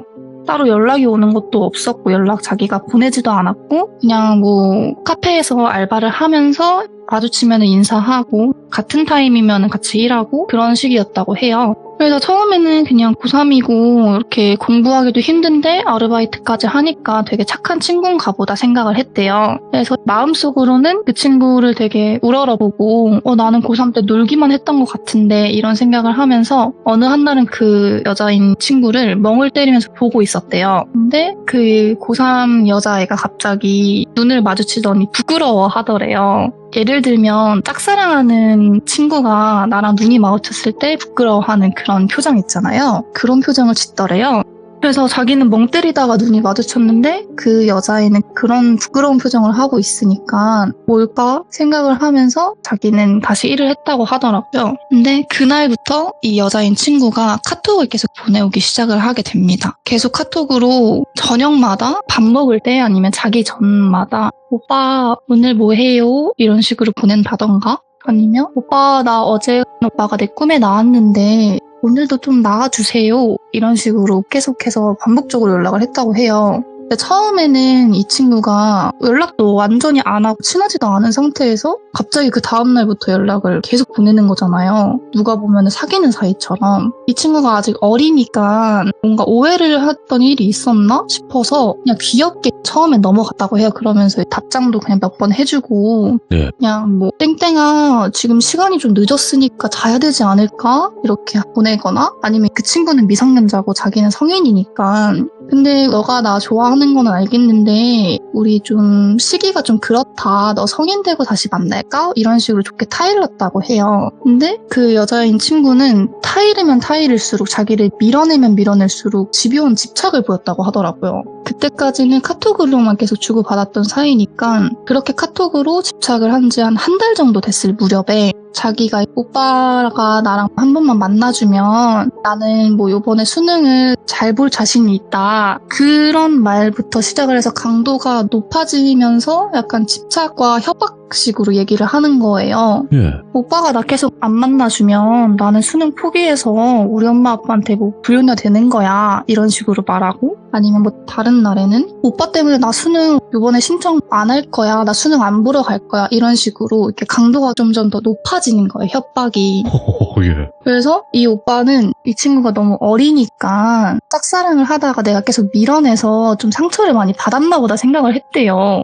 저였으면 이렇게까지 생각을 안 했을 것 같은데 네. 그래서 정말 좋게 타이른 거죠. 전화를 걸어서 땡땡아 너 이러면 안 돼 이런 식으로 좋게 타일렀대요. 근데 이 친구가 그러면 오빠 나 한 번만 카페에서 만나주라. 한 번만 데이트해주면 안 돼? 라고 했대요. 그래서 데이트까진 그렇고 그냥 카페에 만나서 커피 한잔 하면서 얘기를 하자 라고 해서 카페에 약속을 잡아서 제 친한 오빠가 나가 있었어요. 근데 그 여자인 친구가 자기 친오빠를 데리고 왔대요. 그 자리에. 네. 그래서 누구시지? 이렇게 했는데 그 땡땡이가 내 친오빠야. 그냥 같이 왔어. 이런 식으로 얘기를 해서 세 명이서 갑자기 얘기를 하게 된 거죠. 근데 제 친한 오빠는 이게 도대체 무슨 상황이지? 생각이 든 거예요. 왜냐면은 자기는 이 친구를 좀 정중하게 거절을 하려고 나왔는데 자기 친오빠를 데리고 온 상황이잖아요. 그래서 제 친한 오빠가 근데 어떻게 같이 오신 거냐? 제가 좀 어떤 대화를 하려고 온 건데 혹시 왜 오신 거냐라고 이렇게 정중하게 여쭤봤대요. 근데 그 친오빠가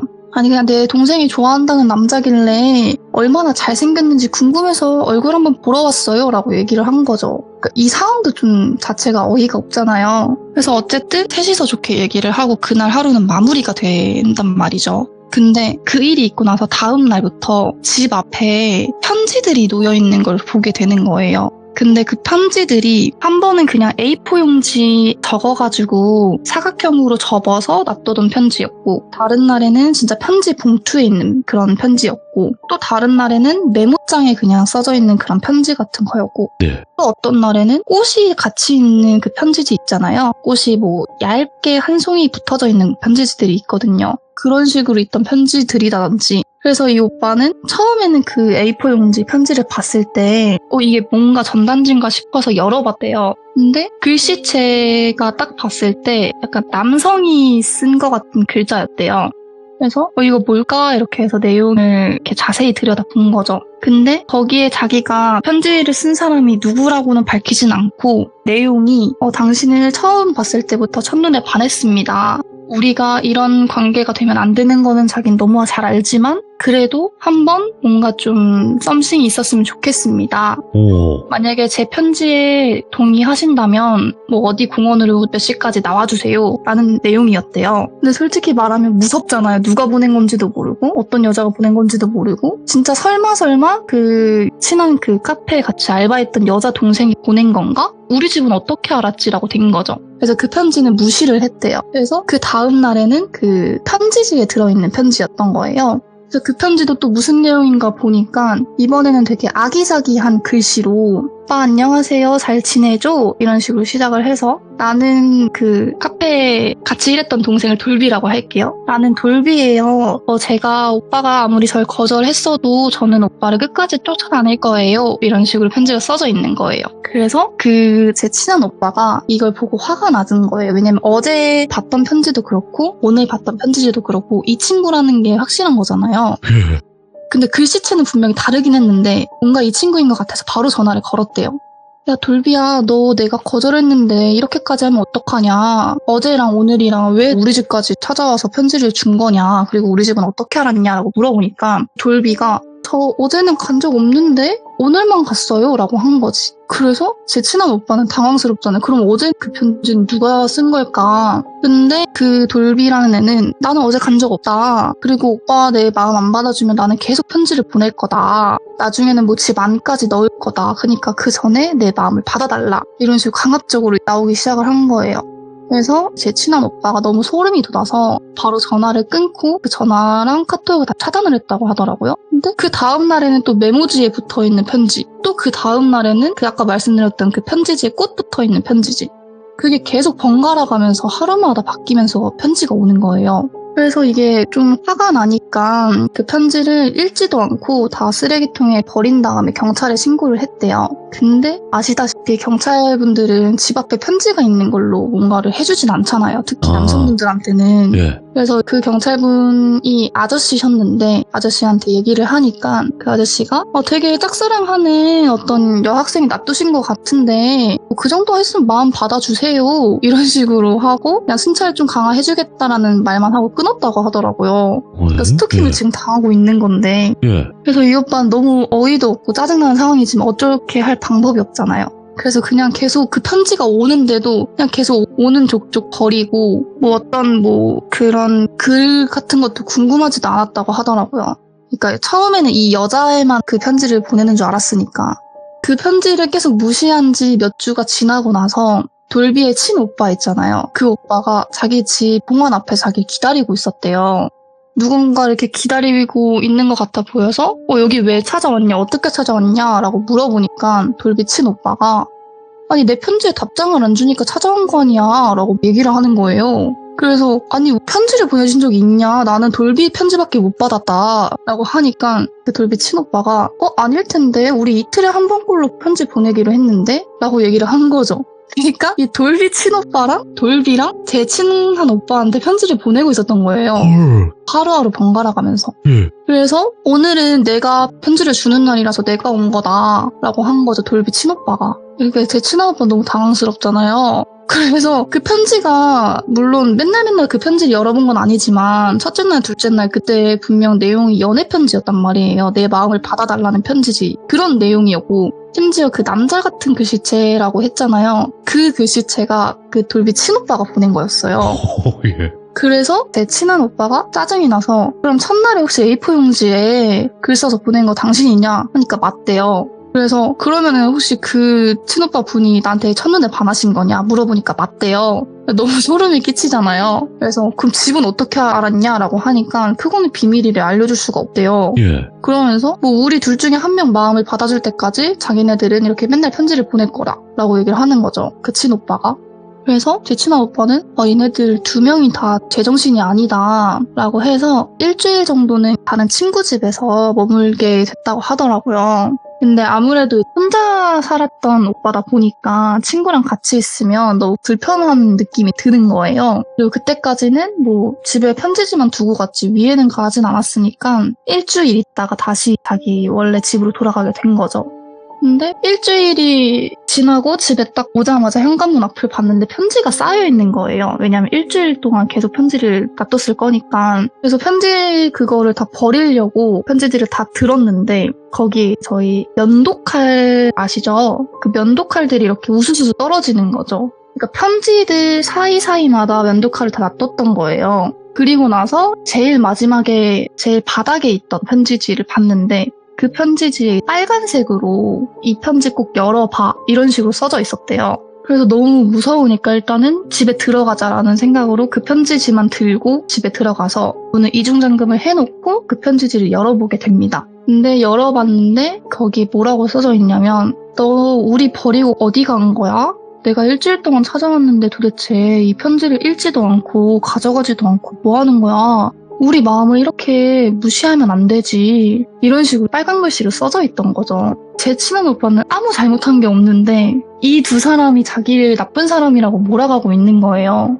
그래서 오빠가 짜증나서 일주일 동안 쌓여있던 편지를 다 열어서 내용을 확인을 해봤대요. 근데 뭐 이게 언제 며칠에 보냈다 그런 게 적혀있지 않고 그냥 자기의 마음에 대한 글만 써져 있으니까 순서가 어떻게 되는지는 모르는데 이게 가면 갈수록 한 편지지 안에서 그라데이션으로 분노가 담겨 있었대요. 그 편지지에 들어있던 그 내용에는 이렇게 몇 주 동안 오빠한테 했으면 좀 나 받아줘야 되지 않을까? 나 좀 많이 불쌍하지 않아?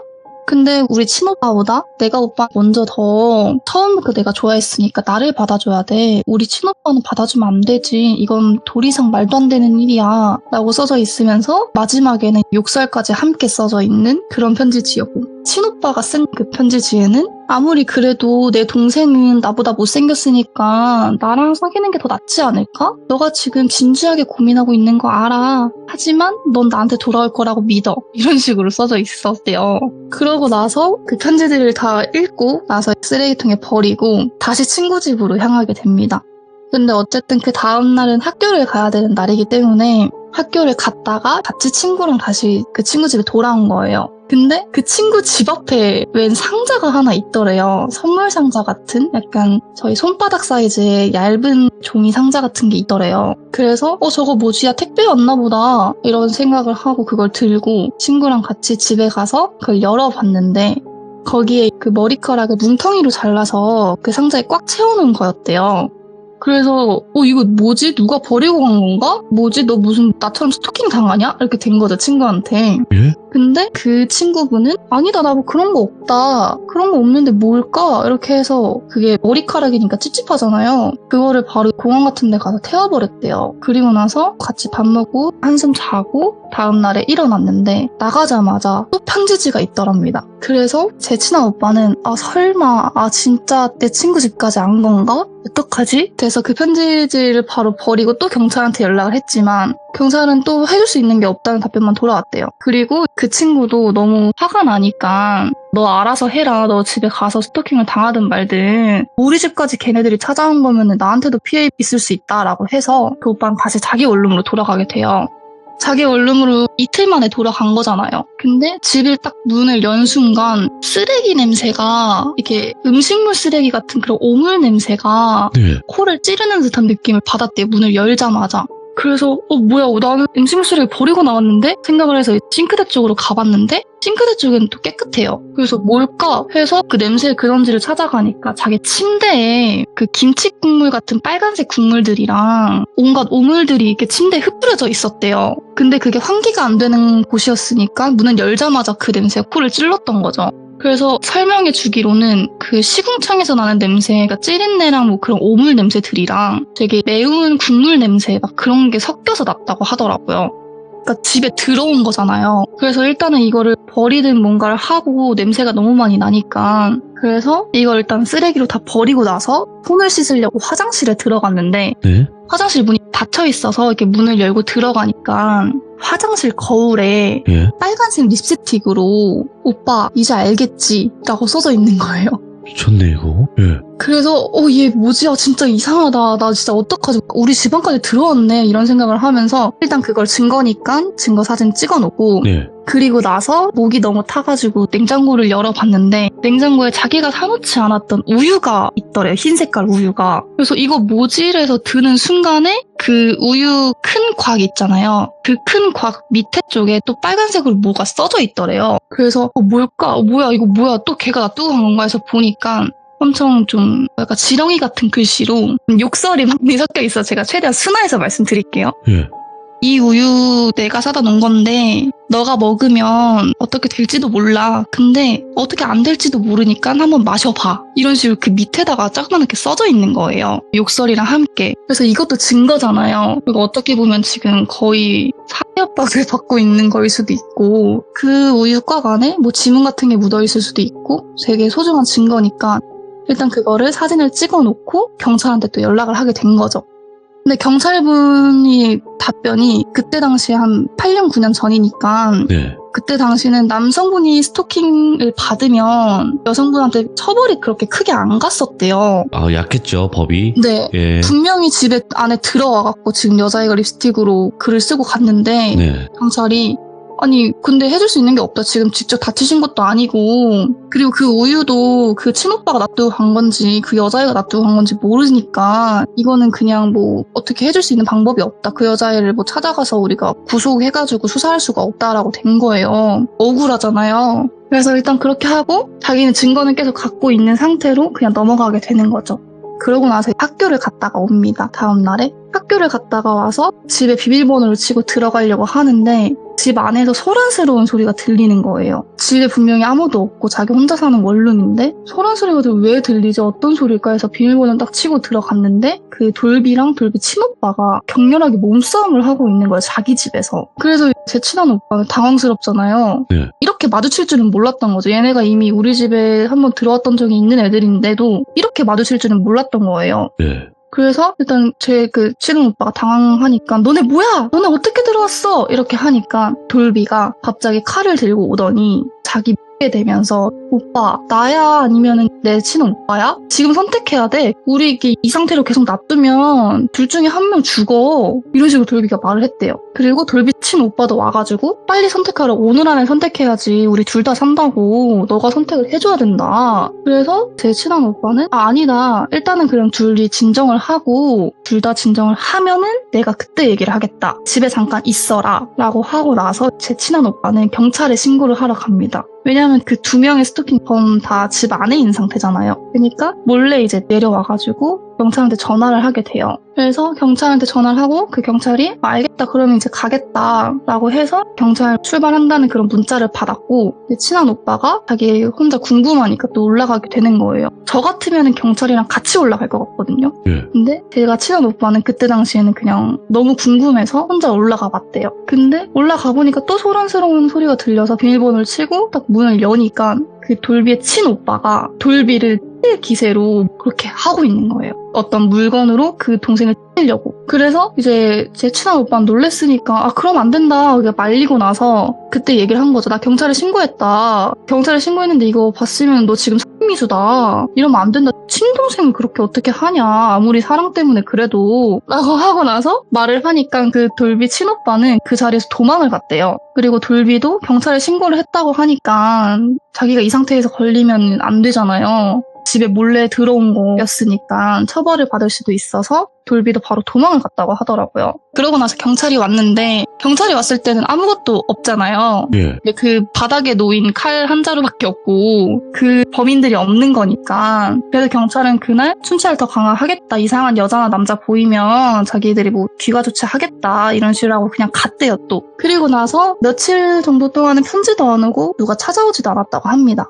그리고 나서 자기가 친구랑 이런 스토킹 피해를 얼마 전에 받았었다라는 얘기를 하면서 술을 한 잔 했대요. 그리고 밤 한 12시, 1시가 넘어서 집으로 가고 있었다고 해요. 근데 갑자기 발에 뭐가 걸리는 느낌이 들더니 자기가 넘어진 거죠. 근데 자기가 지금 술에 취한 상태니까 내가 뭐를 잘못 밟고 넘어졌나 보다 라고 생각을 해서 다시 일어나려고 하는데 발에 뭐가 잡고 있는 그 느낌은 안 없어지는 거죠. 그래서 보니까 골목길이었는데 그 사이 전봇대랑 어떤 차 사이에 조그맣게 검은색 물체가 자기를 잡고 있는 거예요. 이렇게 쪼그려 앉아가지고 자기 발목만 잡고 있는 거죠. 그래서 뭐 하는 거예요? 놓으세요! 막 이런 식으로 해서 막 이렇게 실랑이를 하다가 얼굴을 보니까 그 돌비 친오빠가 자기 발목을 쪼그려 앉아서 잡고 있는 거예요. 근데 힘이 너무 세서 자기가 어떻게 할 수가 없었대요. 그래서 돌비 친오빠를 막 얼굴도 때리고 막 여기도 때리고 저기도 때리고 하면서 놀라고 뭐 하는 거냐고 발길질하면서 그렇게 했는데 그때 갑자기 어떤 여자가 소리를 지르면서 다가오더니 자기 배가 엄청 아픈 느낌이 들더래요.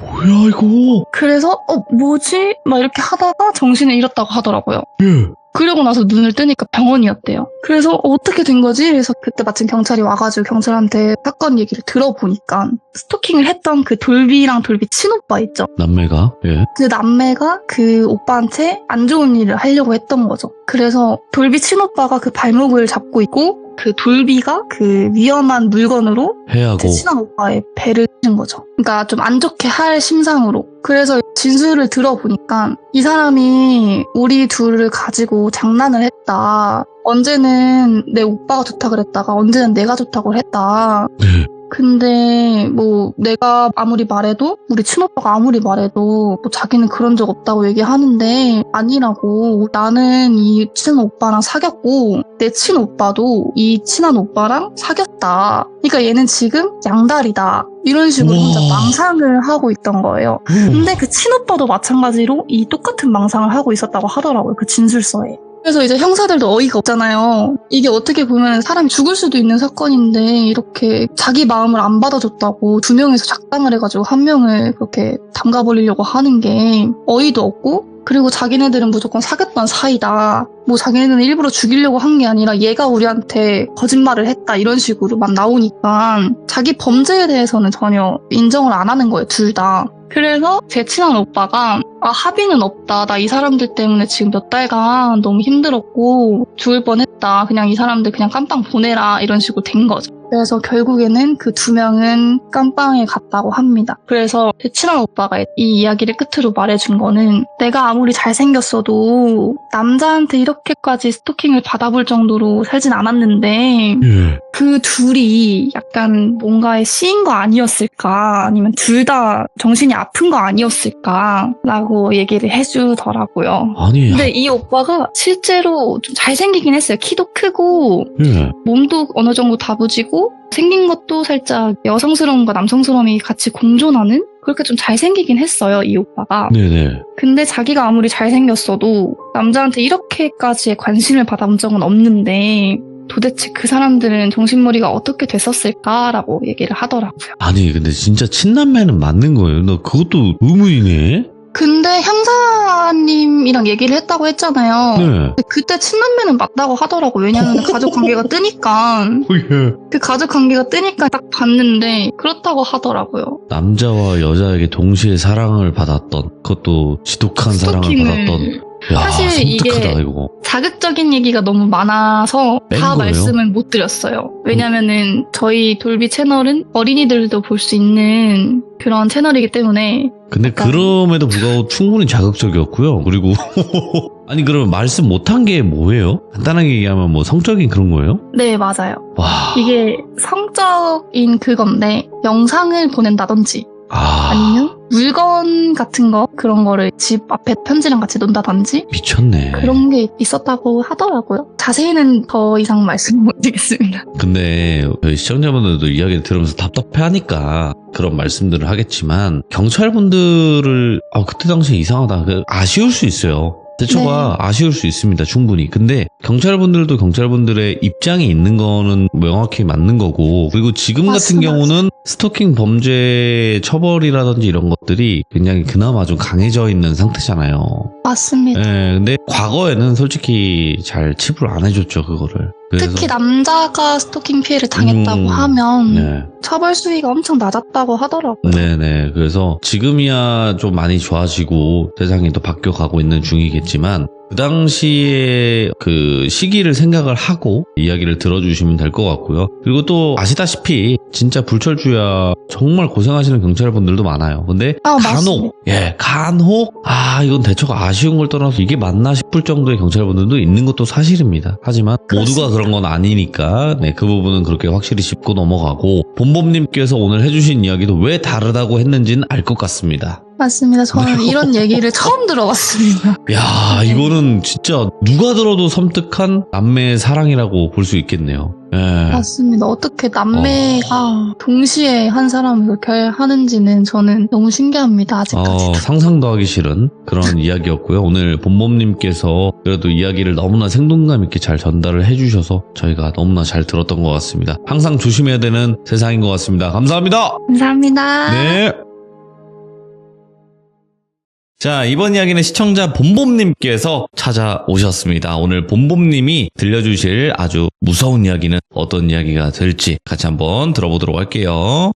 여보세요? 봄봄님. 네. 아이고, 반갑습니다. 자, 네. 일단은 봄봄님 오늘 준비하신 이야기의 주제가 따로 있을까요? 오늘 주제는 현실 공포와 귀신 이야기가 합쳐진 이야기예요. 하이브리드, 예. 근데 이게 지역은 제가 자세히 말씀드릴 수는 없는데 네. 아버지 지인분께서 인테리어 사업을 하시다가 어떤 폐 모텔을 공사를 하러 가게 되셨는데 거기까지. 그때 발생된 사건입니다. 오케이.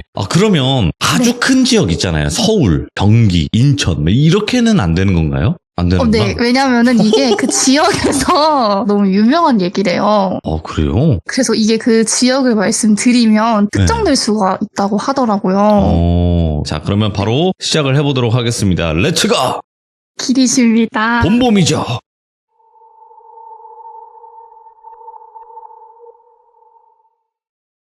아까 전에도 말씀드렸다시피 지역은 저희 아버지 지인분께서 비밀로 해달라고 하셨고 왜냐면 이게 아직도 사건이 진행 중이라고 하셨거든요. 그래서 이 사건은 그 지역에서 굉장히 유명한 이야기이고요. 실제 그 지역 큰 시에서도 그 지역 사람들에게 이 모텔 얘기를 하면은 100 중에 한 80은 다 아는 그런 얘기고 몇십 년간 사건 사고가 그 자리에서 너무 많았대요.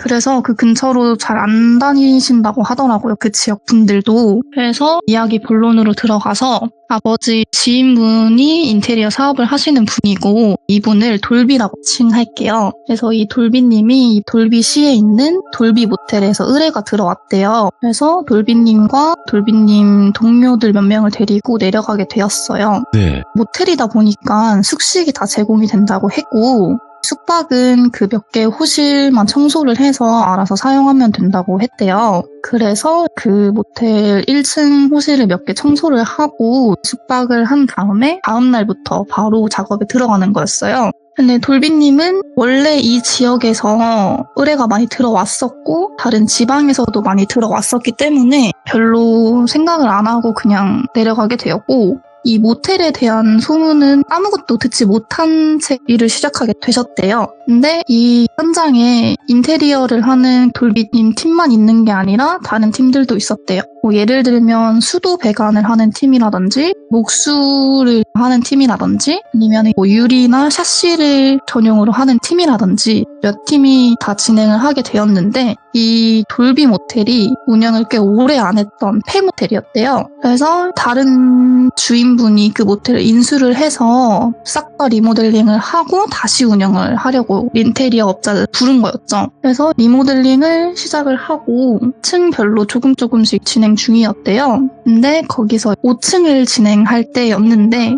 5층을 진행할 때 한 4시에서 5시 정도였는데 목수님들 팀에서 갑자기 큰 소리가 발생이 된 거예요.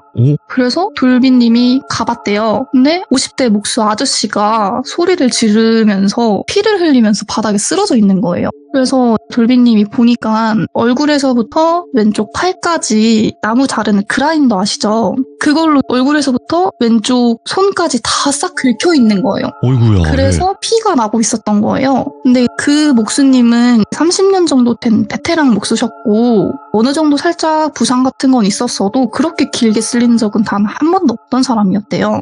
그래서 그 목수님 동료분들도 너무 당황하셨고 다른 팀원들도 다 당황을 하셨던 거죠. 그래서 바로 119를 부르고 병원을 가셨다고 합니다. 예. 그리고 이분은 병원을 갔고 다른 분들은 어쨌든 공사를 진행을 해야 되고 그 계약을 했던 기간이 있기 때문에 바로바로 청소를 하고 다시 작업을 진행을 하셨대요.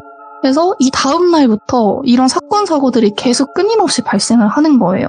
다음 날은 다른 목수가 옷을 박다가 망치로 옷을 친 게 아니라 자기 자신의 손을 친 거죠. 그래서 손가락 뼈가 다 으스러졌대요. 그래서 결국은 그분은 손을 많이 쓰셔야 되는 목수셨는데 손가락이 다 부러졌으니까 목수 일을 할 수가 없잖아요. 그래서 그분은 결국 목수를 그만뒀다고 하더라고요. 그리고 또 어떤 분은 저녁 때 후레쉬를 켜고 망치질을 하고 있었는데 갑자기 후레쉬가 꺼지더니 망치를 하던 중에 후레쉬가 꺼져서 옆에 있는 유리를 쳤나 봐요. 그래서 그 유리 파편이 눈으로 바로 들어와서 눈이 실명이 되셨대요. 근데 이 세 사건이 일어났던 곳이 다 5층이었어요. 그리고 이분 외에도 다른 목수 한 분이 5층 복도에서 갑자기 넘어지셔가지고 들고 있던 장비에 발이 찧어서 다리가 부러졌대요. 이 5층을 진행한 지 한 1, 2주 만에 목수 4분이 다치신 거예요. 그 목수 팀에서만. 그래서 그 목수팀은 빠지고 다른 목수팀을 고용을 했다고 하셨어요. 그래서 돌비님은 목수팀들이 뭐 저주를 받으셨나 생각을 했대요. 왜냐면은 목수팀만 다쳤고 다른 팀원들은 안 다쳤었거든요. 그때 당시에는. 그래서 저 목수팀분들이 어떤 현장을 단체로 가셨다가 뭐 귀신이 붙었나 아니면 뭐 저주를 받았나 이런 생각을 하셨대요. 왜냐면은 폐 모텔이나 폐 그런 건물들을 많이 공사 진행을 하잖아요. 그러다 보니까 어떤 곳에서 그 팀원들이 일을 하시다가 귀신이 붙어왔나 아니면 저주를 받았나?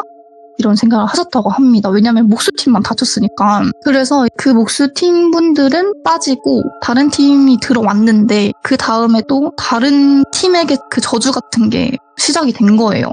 근데 이 공사가 평일에는 그 모텔에서 작업을 하며 숙식을 하고 주말에는 다시 원래 자기 집으로 들어갔다가 월요일에 다시 시작되는 그런 형식이었는데 다른 목수팀이 들어오시고 통성명을 하고 인사를 하며 뭐 잘 지내보자 등 간단한 말들을 하셨고 이 전에 있던 목수팀이 왜 그만두게 되었는지는 말을 안 하셨대요. 왜냐면은 일단은 어쨌든 이 현장을 빨리 마무리를 하셔야 되니까 괜히 그 전에 있던 일을 말씀을 드리면 좀 그렇잖아요. 그래서 말을 안 하고 그냥 잘 지내보자 막 이런 식으로 하면서 시작을 하셨다고 해요. 그래서 뭐 작업에 다시 들어가게 됐는데 5층에 또 어떤 호실에서 소란스러운 소리가 들린 거예요. 그래서 돌비님이 또 뭐야 또 무슨 일이야 이렇게 가봤더니 창문 샤시를 하시던 분이 창문에서 밖으로 떨어졌다고 소란스러운 거였어요. 그래서 그 호실에 있었던 다른 분들께 뭐 어떻게 된 거예요? 어떻게 떨어지신 거예요? 물어보니까 그 떨어진 분이 그때 혼자 그 호실에서 작업 중이었어서 어떻게 떨어진 게 된 건지 자기도 모른다 이렇게 말씀을 주셨대요. 네. 그래서 바로 돌비님이 1층 내려간 후에 그분 상태를 보니까 다행히 아직 살아 계셨고 119를 불러서 그분은 바로 병원에 실려가게 되었죠. 119가 오는 시간이 있으니까 그 떨어진 분께 어떻게 된 거냐 뭐 이런 식으로 물어봤대요. 그랬더니 자기가 혼자 창문을 다 뜯어서 그 창문에 걸쳐 앉아서 작업을 진행 중이었는데 갑자기 옆에서 자신을 미는 듯한 느낌이 들어서 뭐야 이렇게 하면서 중심을 잡으려고 하는데 그때 발을 누가 밑에서 끌어당기는 듯한 느낌이 들더니 그대로 밑으로 떨어지신 거예요. 근데 다행히도 5층에서 떨어지셨지만 생명에는 지장이 없는데 뼈가 좀 부러지셨다던가 그런 사건이 있었죠. 그리고 또 그 다음날 작업할 때는 작업 시간에는 아무 일이 없다가 작업이 다 끝난 후에 다들 밖에서 식사를 하시고 들어오셔가지고 잠잘 채비를 하는데 어딘가에서 막 소리를 지르는 듯한 소리가 들렸대요. 그래서 돌비님 팀이 저거 뭐야 이러면서 올라가 봤대요. 그 소리의 근원지를 찾아서 올라가 보니까 그 샷실을 진행하는 팀의 어떤 한 분이 5층 호실에서 소리를 막 지르면서 방방 뛰고 있었대요. 그래서 다들 그분을 말리려고 김씨 왜 그래? 뭐 무슨 일이야? 왜 소리를 질러? 이러면서 진정을 시키고 1층으로 데리고 내려와서 그분이 잠을 자시던 방에 눕히니까 그대로 잠이 드셨대요. 그래서 다음 날에 그 소리친 분께 물어보니까 무슨 말이냐고 나 그런 적 없어요. 나는 밥 먹고 술 한잔하고 바로 와서 잤는데요? 이렇게 말을 하신 거예요.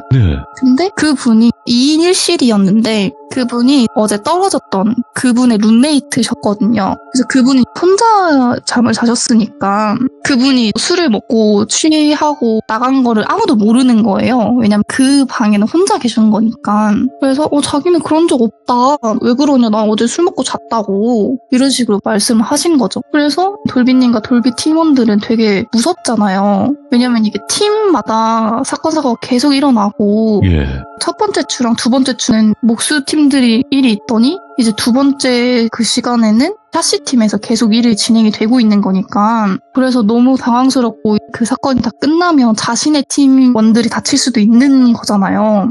이게 팀별로 진행이 되고 있으니까. 그래서 이때부터 이제 돌비님은 우리도 작업을 그만해야 되나? 라고 생각을 하셨대요.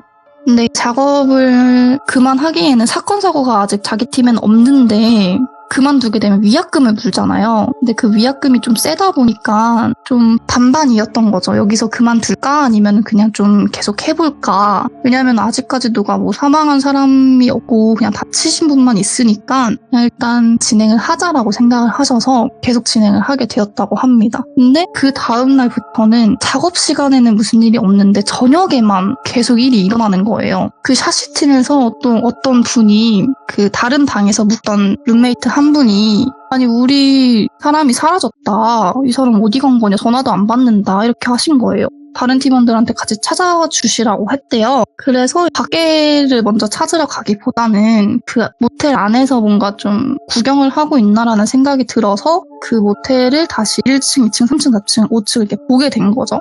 근데 그 없어진 분이 5층의 어떤 한 호실에서 복도 저 끝에 이렇게 보면서 쭈그려 앉아 있더래요. 그러니까 그 호실이 문이 다 없었는데 그 호실 안에 살짝 들어가서 이렇게 살짝 몸을 기울인 다음에 또 저 끝을 응시를 하고 있는 거죠. 쭈그려 앉아서. 그래서 사람들이 뭐 하냐고 여기서 뭐 하시냐고 왜 저길 쳐다보고 있냐 이러니까 그분이 또 아무 말도 없이 그냥 계속 그냥 거기만 보고 있는 거죠. 그래서 다른 사람들도 무섭잖아요. 그래서 뭔가 좀 귀신이 있는 것 같기도 하고 이러니까 그래서 그분을 다시 내려보냈대요. 1층으로. 1층으로 내려보내서 그 룸메이트 분이 그 호실에 데려가서 눕혔는데 눕히니까 다시 바로 잠이 드셨대요. 그러니까 그때가 왜 그랬는지 바로 물어보고 싶었는데 이분이 잠드셨고 깨워도 일어나시질 않으시니까 그날은 궁금한 마음을 다 떨치고 잠에 들게 되셨죠. 그래서 또 다음날에 어제 왜 그런 거냐 물어보니까 안 그랬대요. 자기는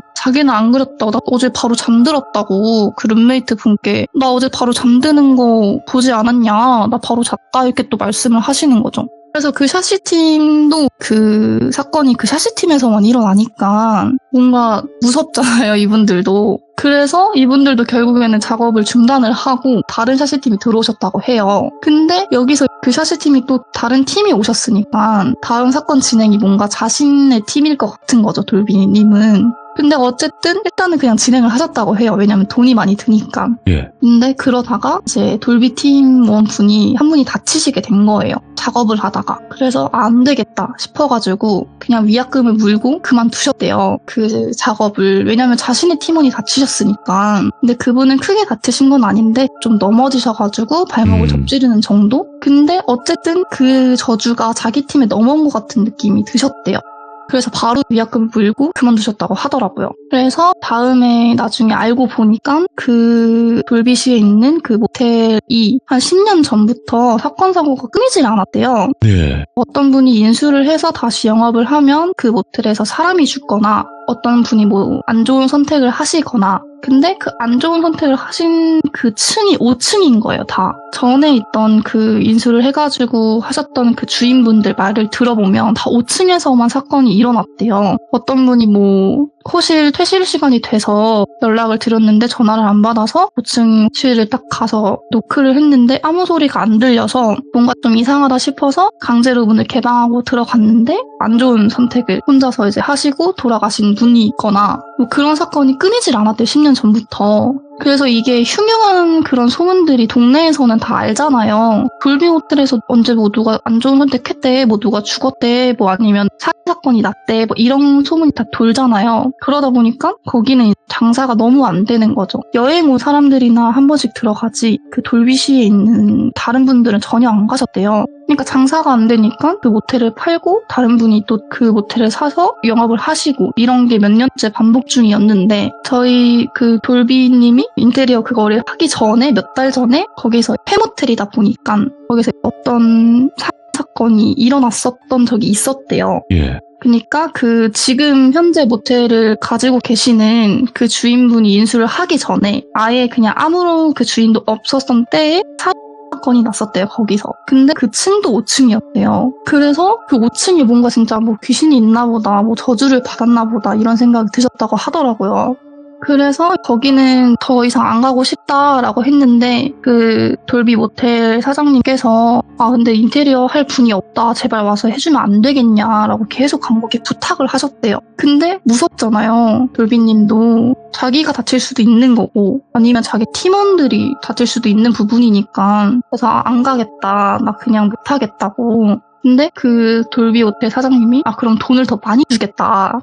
이거 공사 진행해주면 많이 주겠다라고 했는데도 안 되겠다고, 자기는 자기의 안전이 제일 중요하다라고 생각을 하셔서 안 하셨다고 하더라고요. 그래서 제가 이 얘기를 듣고 그 지역 근처에 제 친구들이 있어요. 그래서 그 친구들한테 그 모텔 얘기를 하니까 그 모텔 안다고 하더라고요. 그 모텔 기사가 나거나 하진 않았대요. 기사가 나거나 뭐 하진 않았는데 그 동네 사람들이나 아니면 그 지역 사람들끼리 다 소문으로 퍼지는 거죠, 얘기로. 네. 그래서 거기 자기도 아는데 자기는 그 근처도 안 간다, 무섭다고 너무. 왜냐면은 너무 사건 사고가 많이 났으니까. 그래서 오늘 준비한 얘기는 여기까지고요. 좀 짧지만 이런 얘기를 듣게 되어서 한번 가지고 와봤습니다. 진짜로 흉흉하다라는 말을 쓸 수밖에 없는 곳이네. 야, 그래도 오늘 봄봄님께서 아는 걸 밝힐 순 없었지만 그래도 이런 곳이 이 지역에 있다. 그리고 그 지역 사람들은 전부 다 대부분 알듯이 그만큼 네. 좀 흉흉하고 무서웠던 일들이 많았던 곳이다라는 걸 더 저희에게 알려주신 건데, 정확히 어딘지를 알려주셨으면 아마 엄청난 사람들이 봤을 거예요. 또 괜히. 맞아요. 왜냐면 아직도 계속 개판돼요, 누군가 진짜. 다치고 계신다고 하더라고요. 네, 괜히 그 또 호텔에서. 가셔가지고 또 여러 일들이 있고 뭐 사고 치고 가서, 저희 구독자님이 그런 사람들은 없겠지만 있긴 있더라고요. 그래도. 네, 그래서 네. 저도 걱정되는 마음에.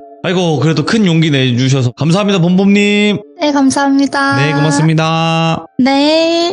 자, 오늘 봄봄님께서 말씀하신 것처럼 이런 흉흉한 일들이 일어나는 곳에는 여러분들 뭔가 있긴 있어요. 그게 어떤 거든 간에 뭔가 있으니까 괜히 가셔서 피해 안 보시고 그러시길 바라고, 가끔 가다가 사연에 조금 더 리얼함을 강조하기 위해서 실제 지역과 뭐 어디에 있다 이런 걸 확실하게 이야기하셨던 분들도 있는데, 그런 곳에 주변에 피해를 주시더라고요. 저한테 연락 많이 왔었어요. 제발 그런 초등학생도 안 하는 행동은 안 하셨으면 좋겠습니다. 시청해주신 모든 분들 감사드립니다. 고맙습니다.